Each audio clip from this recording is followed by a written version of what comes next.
Hey everybody, before we get this video started, this video is brought to you by Trojan H2O Closer water-based lubricant. Yeah! It's natural in scent and feel, and guess what? It's an easy, no-mess cleanup. Trojan makes living a sexually healthy lifestyle accessible by creating great products such as this. Having the ability to communicate about sexuality is a natural part of life. Yeah!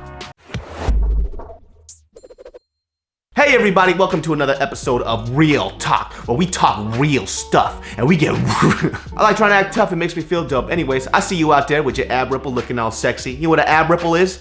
It's where you sit down and your flabs come over, and that's an ab ripple. I got lots of those. Well, everybody, in today's episode, we are gonna talk about love languages and communication. And the reason why we're gonna talk about this is because there have been a lot of questions being asked specifically about, having a healthy relationship. And the reoccurring theme within that are questions about communication and kind of getting to know that person that you're with. And this is something that I have struggled with my whole life. And remember, when we talk about the stuff in this podcast format, and if I sound a little bit advicey, it's not because I'm telling you what to do per se. I'm telling you stuff that worked for me, and even beyond that, I'm also giving this advice to myself because I still have to remind myself about these things on a daily basis. So let's just go a little bit into the type of relationship person I was before I met Mariel. Now, before I met Mariel, I've only had maybe like 1 or 2 serious relationships. It was my very first girlfriend who broke my heart, and the second girlfriend that I was with, she cheated on me. So that was great. I will talk about the whole me being cheated on in another episode, and my first love, and that whole series that we kind of went into. But prior to Mariel, I didn't like being in a serious relationship. It wasn't really my thing. I absolutely hated it. And it stemmed from the fact, for the first time I was ever in a relationship with my first girlfriend, and she completely broke my heart. And I can get into the whole heartache thing, but the reason why it scared me from being committed into something is because when I was with that girl, I was a terrible person. You know what I mean? Terrible in the sense that our relationship wasn't healthy. We were 2 completely different people. And on top of that, I didn't find value in myself. So I waited every day for that woman that I was with to tell me that I was worth something.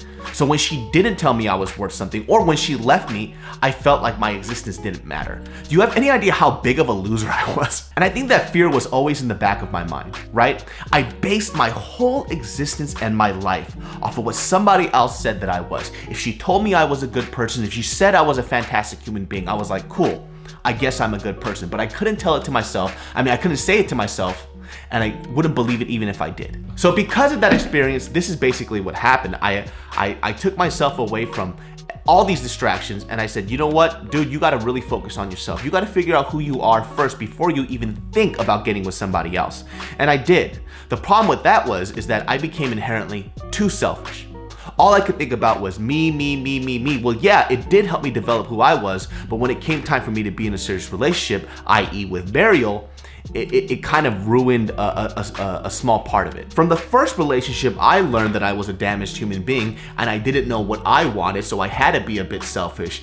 But in turn, I forgot to grow past that and also learn how to communicate what I wanted from my partner, and also learn to love them in the way that they wanted to be loved. Do you see what I'm saying? So there wasn't a balance. It was just me, and there wasn't enough her. So I couldn't find that strong medium. So this is where the topic of love languages comes in. Now, if you haven't read that book where it talks about love languages, maybe you should pick it up, or if not, go read a cliff note about it, because even reading a small excerpt from it will help you understand how to communicate better with somebody. It's something that's so apparent, but a lot of people don't practice. So how I used to give love and communicate that love to somebody was by giving them love the way that I wanted to receive it. Do you know what I mean? It's kind of like when your parents tell you to do something that they want you to do because it makes them happy, but it doesn't make you happy. And they're telling you that you should be happy doing it, and it doesn't make sense. It just doesn't click. It's like, no, you are happy because I'm doing what you're telling me to do, but you're not really asking me what makes me happy. And a lot of us do that, and you don't know that you're doing it at all. And the only thing that you see is that, hey, I'm giving you love. Why don't you feel loved? It's like, wait, hold on for a second, dude. You're not giving her love. You're actually giving yourself love in disguise. You're telling them that they should feel love the way that you want them to feel it. And that's where that communication breaks down. So for me, when it comes to my love language, the first and foremost important thing is physical touch. So for me, my love language is communicated when Mariel comes up to me, she gives me hugs, she holds my hand. So when we first started going out, like I gave her love the way that I thought that she wanted. I gave her kisses on the cheek, I kissed her hand, I held her hand, I did all that other stuff. But what she wanted and what she needed in the relationship was verbal affirmation. My God, this woman's love language is verbal affirmation to the max. And you know, like when you give somebody their love language to, you have to do it wholeheartedly. And I had the biggest issue with that, even after I read the damn book. You know what I'm talking about, where they want verbal affirmation for something that they think that they did awesome, but you don't think it's that dope, so you're just like, hey, great, baby, good job. And it's not really fair, is it? Because once again, you're also trying to give that person their love language the way that they want, but you're still trying to sneak in the way you want to do it. So you're really not giving it to them full-heartedly. So if you're asking what those 5 love languages are, I don't know them off the top of my head anymore, but let's just go through that list. It's going to be words of affirmation, physical touch, receiving gifts, quality times, and acts of service. Here and tell you guys what each one is. If you guys really want to know, go online and you can see for yourself.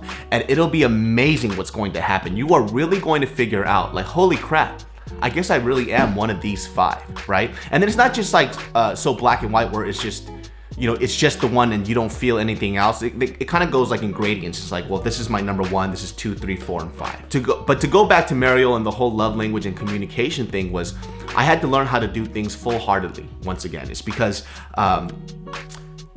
giving somebody their love language and not meaning it probably hurts more than just not giving it to them at all, because it's kind of like a slap to the face, or kind of like a backhanded compliment. Like on JK News, I had a conversation with Bart, and you know, when I was telling him about giving that person that love language and doing things the way that they want to, I wasn't really talking to him, I was talking to myself, because I don't do that, and I'm really learning how to do it well, you know, instead of doing it the David So way, which is, yeah, I guess you did a good job.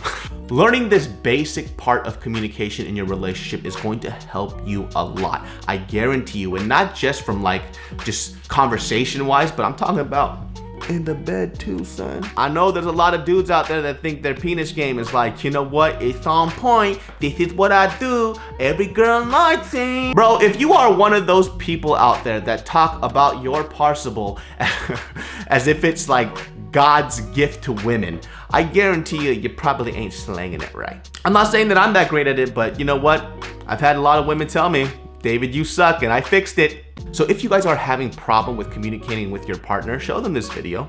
Let's have a conversation about it. And on top of that, try this out with somebody. Just ask the person that you're with, how do you want me to communicate love to you? And how would I like to receive love as well? It goes both ways. And let me know how it works out for you guys, because I'm telling you, it helped me out a lot. Like I learned. I can get into this a little more, but I need water. Hey, what is going on, YouTube? Thank you once again, Trojan, for sponsoring this video. If you guys have any topics, comments, questions, articles, just subjects, anything that you want me to talk about, we're gonna be doing a lot more of these real talks and these open podcast things. I know a lot of people want me to do a podcast where I bring on a guest. That might be something in the future, but this is way easier for me to do. You guys already know I'm writing TV shows, movies, I got businesses that I'm running, but I don't wanna leave you guys, so let's make it happen. I love you so much. Kiss me in my chest bone. What?